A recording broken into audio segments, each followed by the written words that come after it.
My name is Layenga Grefortune, also known as Lax Mover. I am the president of Greater Acholi Musician Association. It's an honor to be here at the Northern Uganda Media Club and Numek Center in the heart of Gulu City this 14th of February 2025. I am here purposely as the head of creatives that have come together in the region of Acholi to work under one umbrella, which is GAMA, and that gives me the authority to speak for the creatives in the different associations that subscribe to the umbrella of GAMA. Where we have Cole, who's chairperson is Kiddy Face, who is right here with me. We have yes, and my brother Osai, North Music and Entertainment Network, and also General Secretary, that is Gabriel Laporti. For the longest time, we have been tackling the issue of work, and that brings us back to this table again. That's why we are here to address you guys.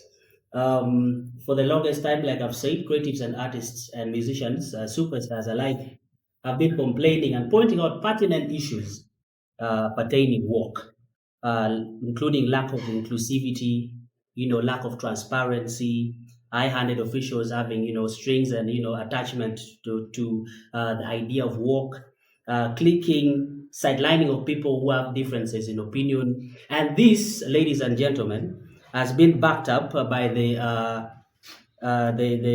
recent resignation of that is Odong Romeo and Freeman Sunday, who are also have been part of the interim committee who have been handling issues of work. This document, as you see here, is the formal withdrawal that Mr. Odong Romeo and Freeman Sunday, jotted down. And if you check out paragraph 5, which reads, however, after careful consideration, we regret to inform our fellow creatives that we have made the difficult decision to withdraw from the technical leadership of Creative Arts Foundation Limited.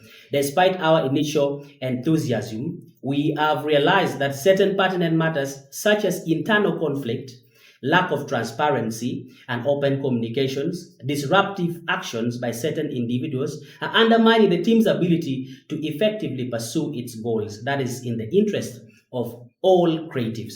As members of Northern Uganda music industry and also the gospel musicians, we find it untenable to continue working in an atmosphere where unity of purpose and ethical standards are compromised. This spells out some of the issues we have been talking about. In other paragraphs here, you find issues of high-handed officials having control in this and everything that we have been talking about from the start. Ladies and gentlemen, that states that whatever we have been shouting about have been facts. There have been facts from day one, and this is concrete proof. Secondly, we have carried out fact findings from URSB, where we have found out, documentation as regards to work. Well, in regards to, of course, Board of Directors resolution, which the paperwork is here. And as per Work Creative Arts Foundation, this is a company, all right? And in regards to matters of Work Creative Arts Foundation Limited, a Board of Directors resolution that was carried out on 17th day of December 2024. The following shall be the signatories to the accounts. 1, Badman Solo. 2, Silvia Awori. This second name brings us questions as to how she enters into being signatories to the accounts of we are asking ourselves, is Silvia Awori a member of the work sub-region West Nile? Is she a member of, does she come from West Nile? Is she a member of the Lao music creative fraternity? Is she a member of the Karamoja creative fraternity? Is she a member of the work creative fraternity? The answer is no, she's not. How is she? How does she come to be a principal signatory to the accounts of Creative Arts Foundation? We ask you this from the point that the idea of work as a whole is about inclusivity and for the creatives of Northern Uganda. If that is the case, how and who appointed or elected her to be a signatory to the bank account. Second document, as per finding from that is URSB, also clearly states in regards to SACCO, the SACCO opening, where members and artists from this work space collected money, 20,000 shillings to open SACCO, and they were told that that was just to make the process of opening the SACCO happen, but election of leadership and other things will happen after. But as per this document, ladies and gentlemen, we have signatories to the account, which also here sadly states that Aboda Solomon is a Class A signatory to the accounts of SACCO. B, Silvia Awori Damari is a Class A signatory to the SACCO of the creatives in the workspace. The question still arises: how does she come up to be part of, the signatory on the SACCO? Well, was there an election that was carried out without the knowledge of the creatives? If this is for the creatives, we don't know how she came up here. We are just simply pointing out facts. We also went out, to other members here. On the signatory, we have Paul Mutanga, who is a Class B signatory. Oliel Sande, who is a Class B signatory. Odida Charles, who is a Class B signatory. Odo Wilbert Romeo, who is a Class B signatory. We also found out that these few people are the only few members that that attribute the members that comprise of work. If we are talking about, if we are talking about inclusivity, and work as an entity has only about six members, where are the Karamojongs, the creatives? They say this is something that works with all the domains. I'm not seeing the hairdressers in Karamoja. I'm not seeing the fashionistas from Lao. I am not seeing the videographers, the people who make film, from West Nile. Where are they?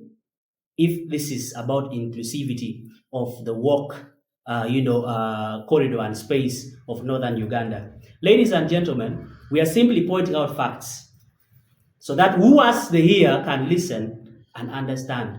We are not against anyone, but we are simply saying if it's something that is for us, let it be for us. If it's something that is private, they should deal it as such.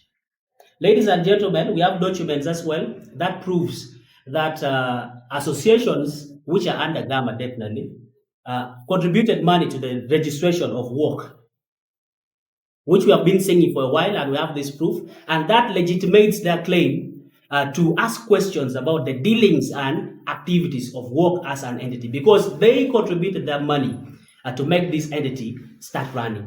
But sadly, like we have pointed out here, the signatories are different people that they did not, elect or appoint to represent them. That means whatever money whatever help that the government or any other person is going to put through this work creative art foundation will not reach the creatives themselves, but would rather will be to benefit a few people who have aligned themselves properly to,